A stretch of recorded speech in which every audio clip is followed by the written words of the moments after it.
मैं आपको अपने चैनल शिवाजी मिसाइल में वेलकम करती हूँ। जिन दोस्तों ने अभी तक मेरे चैनल शिवाजी मिसाइल को सब्सक्राइब नहीं किया उनसे मैं रिक्वेस्ट करती हूँ कि प्लीज जल्दी से मेरे चैनल शिवाजी मिसाइल को लाइक करें, सब्सक्राइब करें और अपने दोस्तों में इसकी लिंक शेयर करें। पाइनएप्पल अनानास मसाने की कमजोरी का फौरी इलाज करता है।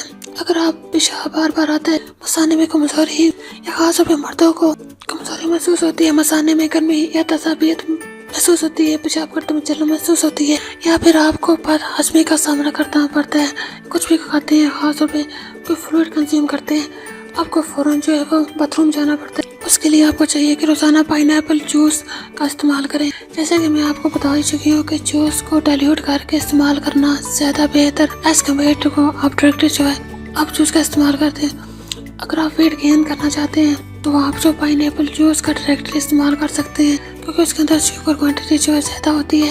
अगर आप जो है वो पाइनएप्पल का जूस मसाने की कमजोरी के लिए इस्तेमाल करना चाहते हैं तो उसको हल्का सा डाइल्यूट कर लें, इसलिए कि उसके लिए अंदर जो न्यूट्रिशन प्रॉपर्टीज होती हैं वो मसाने की कमजोरी को ख़त्म करती है, और जो उसकी शुगर जिसकी वजह से अगर आपको पेशाब ज्यादा आता है तो वो अगर आप डाइल्यूट कर लेंगे तो वो शुगर नुकसान आपको नहीं। आखिर में मेरी आप दोस्तों से रिक्वेस्ट है कि प्लीज मेरे चैनल शिवाजी मिसाइल को लाइक करें, सब्सक्राइब करें और इसके लिंक अपने फेसबुक के फ्रेंड्स में, व्हाट्सएप के फ्रेंड्स में, इंस्टाग्राम पे शेयर करें ताकि ज्यादा से ज्यादा लोगों तक मेरी वीडियो पहुंच सके। अब मुझे इजाजत दीजिए, अपना बहुत ज्यादा ख्याल रखिएगा, प्लीज वो भी मुझे याद रखिएगा। ओके, अल्लाह हाफिज।